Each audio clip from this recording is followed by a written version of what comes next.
ময়মনসিংহের তারাকান্দায় লতিকচু চাষ করে একদিকে যেমন স্বাবলম্বী হচ্ছেন অনেকে, আবার দিন দিন চাষে আগ্রহ বাড়ছে প্রান্তিক চাষিদের।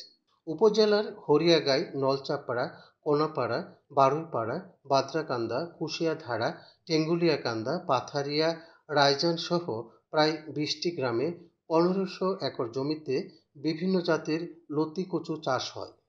স্থানীয় চাষি আব্দুল কাদির জানান, 6 থেকে 7 বছর ধরে লতিকচু চাষ করছেন তিনি।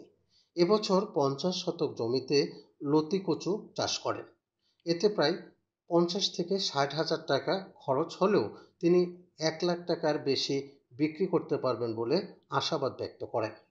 এবছর লতির দাম তুলনামূলক অনেকটাই কম, তারপরও ধান চাষের চেয়ে বেশি লাভ হবে বলে জানান আরেক চাষি আশিক মিয়া।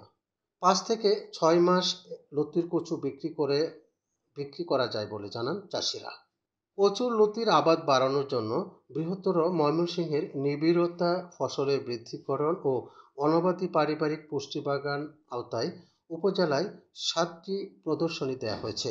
এছাড়াও কৃষকদের কারিগরি প্রশিক্ষণ, সহায়তা এবং সার্বক্ষণিক সঠিক পরামর্শ দিয়ে যাচ্ছে বলে জানান উপজেলা কৃষি কর্মকর্তা অরুণিমা কাঞ্চি শুভ্রাবা শাওন।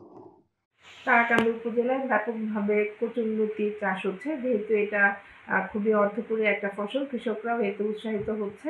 আমরা কৃষি অফিস থেকে বিভিন্ন প্রকল্পের মাধ্যমে সহায়তা দিয়ে যাচ্ছি এবং তারা যেন কচুরলতিটা ভালোভাবে চাষ করতে পারে, কারিগরি বিভিন্ন প্রশিক্ষণও আমরা তাদেরকে নিয়ে আসছি এবং প্রশিক্ষণ দিচ্ছি। অন্যান্য সহায়তাও তাদেরকে দেওয়া হচ্ছে, যেমন আমাদের বৃহত্তর ময়মনসিংহ অঞ্চলে নিবিড়তা বৃদ্ধিকরণ প্রকল্পের আওতায় তাদেরকে 2টি প্রদর্শনী দেওয়া হয়েছে।